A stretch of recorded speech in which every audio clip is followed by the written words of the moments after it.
Hello and welcome to the Alpha Insight Podcast. Today's topic is going to be pretty good. It's difficulties in your life. I'm really excited to get into this one, but we will do that right after our intro.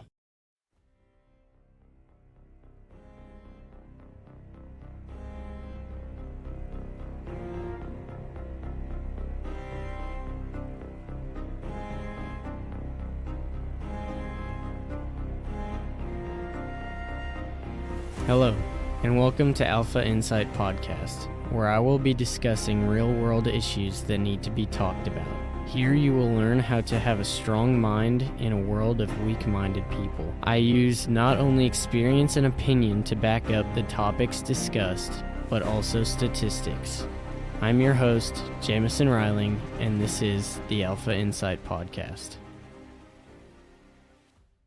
Okay, so everybody knows life is difficult, but something we often forget is time does not stop. And what I mean by that is a lot of times we are living in the past, and this life we're not meant to live in the past because life is just going to keep moving with or without you. And that's something we have to learn. So I'm just going to give you a couple ideas that I've thought about and a couple things that I've learned about this topic. So a lot of people come to me and they're like, well, Jamison, how are you okay with your past? How did you get past your depression? And I've had this conversation with quite a few different people, and it's not that I got over my past, but I did the work to get to where I am now. So in my past, my sister had cancer when she was 5 or 4. I don't remember. Timeline is all messed up for me. Some very wonderful people that I met passed away. I had a very rough go with depression and anxiety and all that stuff. I have lost a lot of people due to my own actions. I've been lonely. I've been depressed. You name it, and I've had it. Basically. So I was basically in the hole. People tell me, you don't understand where I'm at, and I can't get better. But I think that's something we all kind of tell ourselves, and I told myself that for a long time too. Even when I was doing the work to get better, I still didn't think it was ever going to happen. I didn't think it was possible. How could it be possible? And so when somebody tells me getting better is never going to happen, it just makes me, remember what it's like, because I know what it's like to be in the dark hole and not know if there's even a way out. I remember for months, even years, all I could feel was darkness, and there was just no point in life, and I couldn't see why I was even there. I didn't know why I was even alive.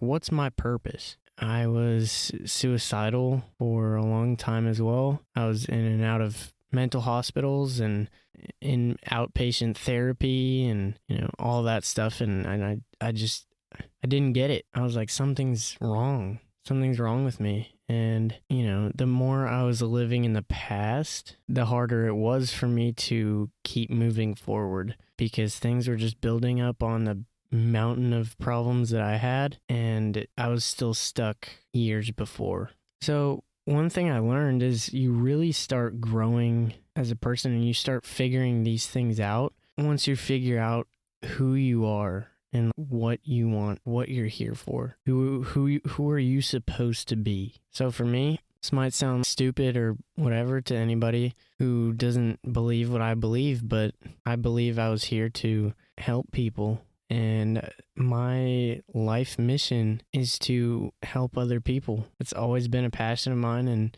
always been something I love doing. And that's just who I am. It took me a long time to figure that out, but that's why I'm here. I'm here to help other people.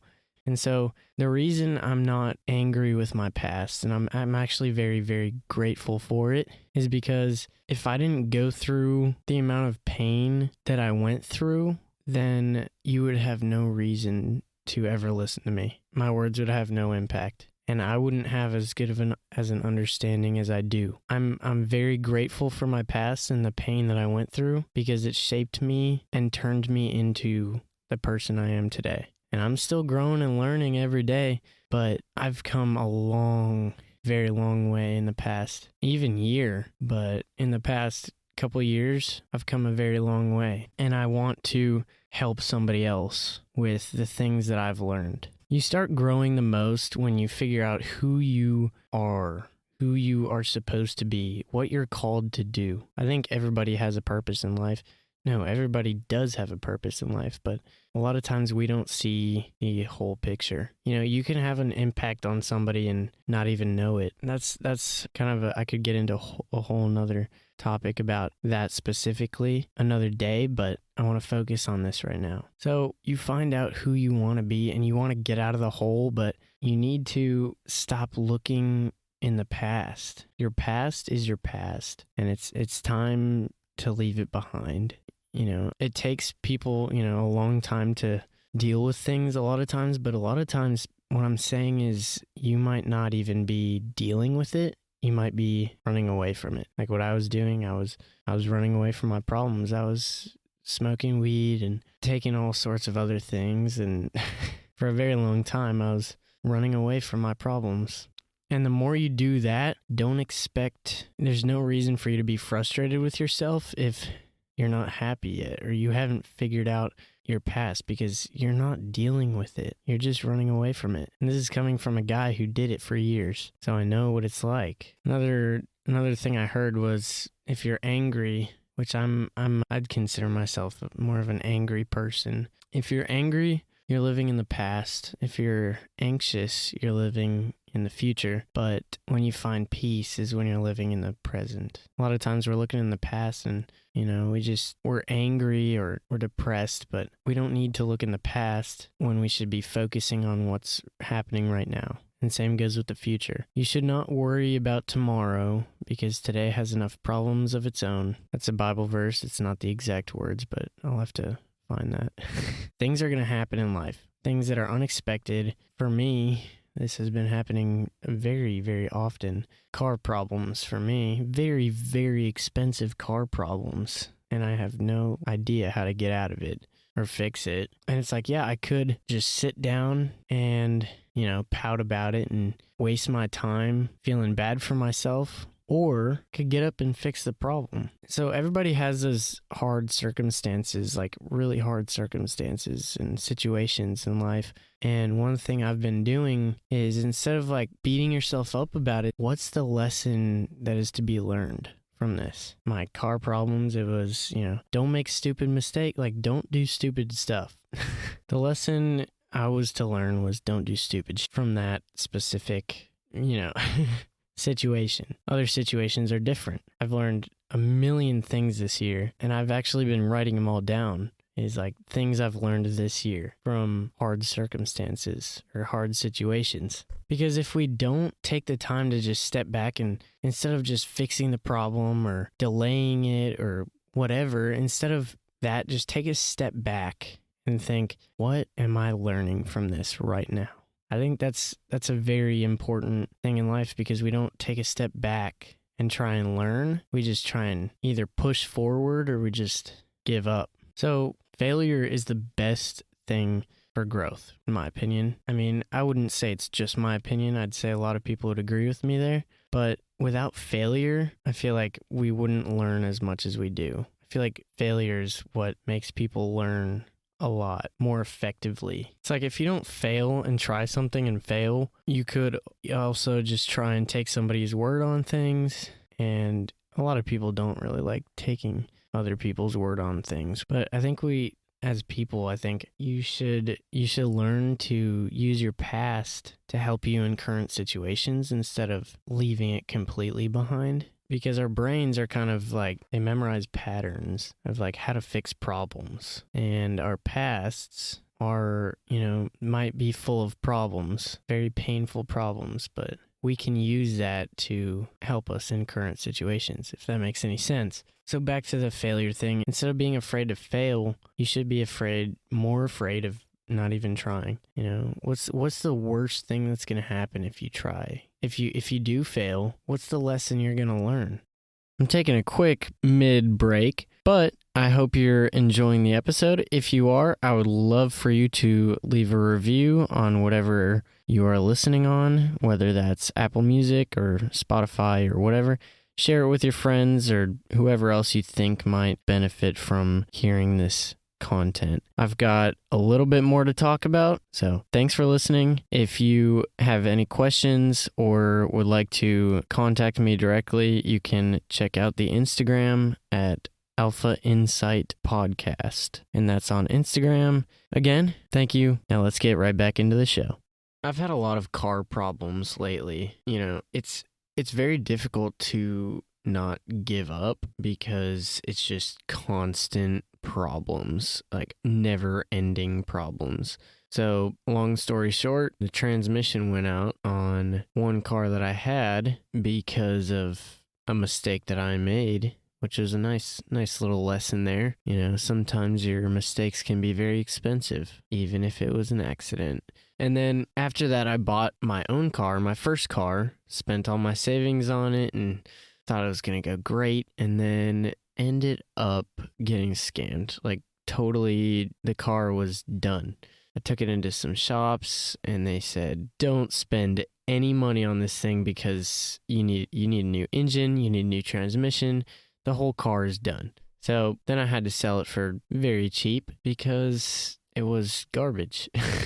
And then just recently, I got in an accident, and now I'm dealing with that problem. So many problems. And on top of that, other things are building up as well. And I'm telling you this because I had the choice so many times when I get faced with a problem. I got faced with the choice, am I going to just sit down and not do anything about it, or am I going to get this done? Like, am I going to just fix the problem? In those circumstances, I had the choice to, sit back and just, do nothing. I could have, just asked for more help from my parents and whatever. And I did ask for help, but, I was ready to fix the problem. And that's what I'm getting at here. You have a choice. When things get difficult, you have a choice to keep pushing and get it done, or you can just feel bad for yourself and give up or whatever, So to transition, what I'm trying to say with all that, it gets easy to ignore your problems and hold off on them.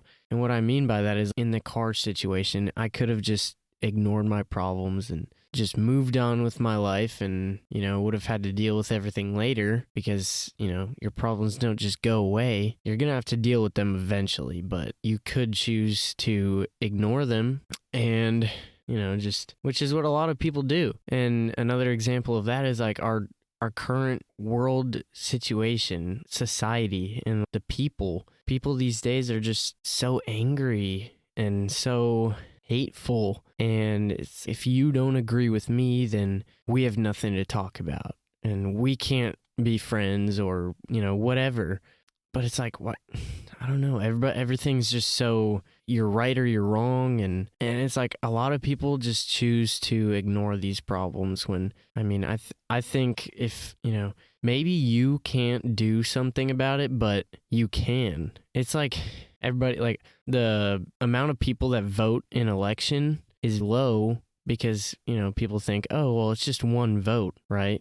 But if everybody says, oh, it's just one vote, it doesn't matter, all those votes add up. And so what I'm saying is, if we want to fix things, you can. You just need more people. Like, you might just need more people or need more resources or, whatever. But we ignore the problems we're faced with today because we just feel, helpless or, there's hopeless. And, it's like, I don't know. I just feel like we're not thinking outside the box on things. So we ignore our problems, but that can also lead to being naive. And what I heard, I was talking to a friend and I was like, people are just so naive. They choose not to see these problems, or they choose not to deal with these things, or, I don't know. I'm just going to make a quick example. The vaccines or something, okay? So the vaccines, you might not want to do the research to look into what's in them because you don't want to find out. Or say, well, your best friend, they might be treating you terribly, but because you don't want to give up your best friend, you choose to ignore those things. And that's something that I had to learn the hard way. And, with the friend thing, it's also a self-respect. But people choose to be naive. And I was talking to a friend and I was like, I just don't get it. Like, why do people just choose to not look at things? And she said to me, she's like, people choose to be naive because it's more comfortable where they're at. Because if they chose to look at the truth, it's either going to be painful or it's going to be a lot of work, or, they just don't want to deal with it, so so people choose to be naive because it's more comfortable, which is very, disappointing, but it's the truth. We often see, like, people could shove truth in our face, but we choose not to see it because we don't want to change this or that. Somebody could give you the cold, hard facts about, I don't know, the food we eat and how it's affecting our diet, but we're not going to care or dig into it ourselves because, we like to eat what we like to eat. Or, like, that's just an example, You could be shown the truth, but a lot of people just don't be that person to just discard the truth. I've had some friends tell me I'm crazy because I believe in a lot of so-called conspiracy theories, which if you actually... I love listening to conspiracy theories because nobody gives them the chance to even listen, If you just listen to some of the points that are being made, and a lot of them, it's dead real facts, but people choose to just mark it off as this person's crazy or this person's a conspiracy theorist because they don't want to deal with the facts or, whatever. And so, I don't know, I'm really big on conspiracy theories, even though I wouldn't consider them conspiracy theories, but people just choose not to give it the time to even look into it. Do you want to be that person who's comfortable all the time? If you think about it, what's the most valuable lesson you've learned? And how did you learn that lesson? Were you comfortable doing it, or did you get embarrassed? Did you make a mistake? Did you, feel humiliated, or did you put in hard work? I think the most valuable things in life come from pain. The most valuable things in life come from pain. Because if things are comfortable your whole life, it's not only like things don't really have as much value, but also that, like, you become selfish and, entitled. So we have a million habits every day. We choose every single thing we're doing every single day is a choice. You wake up, you get out of bed. You chose to get out of bed. You go brush your teeth. You chose to brush your teeth. And so we all have habits, and these are habits. Your habit, you put on your shoes, and then, you go eat right after you get out of bed, or you take your medicine in the morning when you right after you brush your teeth, whatever. There's a million habits we do every single day. And being comfortable and sitting in our comfort should not be one of your habits, because the more you're comfortable, it just breeds depression, entitlement, whatever else, and it breeds fear. Instead of being comfortable all the time, we should make it a habit to face our fears. You start doing it once, you do it once, it gets easier. You do it another time, it gets even easier. The more you start facing your fears and challenging yourself, the easier it's going to become. And would you rather be that person who's fearless, or, never faces your fears because you didn't ever want to? So I'm trying to say, get in the habit of facing your fears instead of staying in your comfort zone. Maybe that fear is, for me, a lot of times it's starting up something new. I want to start investing my money. I like to learn about cars, and, I want to start these awesome things, but in order to start these things, you have to become a beginner again. And that's where pride comes in the way because, it's like, I don't want to be an idiot. Like, I don't want to look like I'm stupid and I should already know these things. But, it's like facing your fears and, become the beginner again so you can learn something new. Because learning is, I think, the most important thing ever. It's just awesome. And you can learn whatever you want. So about habits, there's a book I read. I think you should check it out. It's called Atomic Habits. Amazing book. It explains what habits are. It explains how to make new habits and how to identify habits and all that stuff and explains how all the small things build up. Truly amazing book. I'd definitely suggest checking it out. Connecting this all together, why I was saying it's so important to get in the habit of facing your fears is because it's going to help you so much. It's going to make it easier for you to push through life during the hard times. And if you can just push through the hard times because you've built up that habit to just face it head on, then you can relax and enjoy the good times more, But if you're just going to be running forever, it's going to be a lot harder to enjoy the good times. And that's why I brought in habits and facing your fears and being naive, because if you learn to face your fears, you can learn how to solve your problems without giving up. And that's all I have for today. I hope you have a great week. Thank you for listening to the Alpha Insight Podcast. I hope you enjoyed today's episode. Upcoming episodes is going to be very, very exciting. I'm going to be going over the friends and influences and people you have in your life and people who are closest to you. That's going to should be a pretty hefty episode. Might even break it up into a couple different ones. Then I'm going to be going over the influence music has on you and the things you watch and listen to. And then to get even deeper down, I'm going to go into spiritual stuff and demons and all that good stuff. And I know many people don't believe in that stuff, but that's why I'm here to discuss it. I hope you enjoyed listening today. If you want to contact me about any comments, concerns, or questions, you can DM me on Instagram at Alpha Insight Podcast. I hope you guys have a wonderful week, and I will see you next week.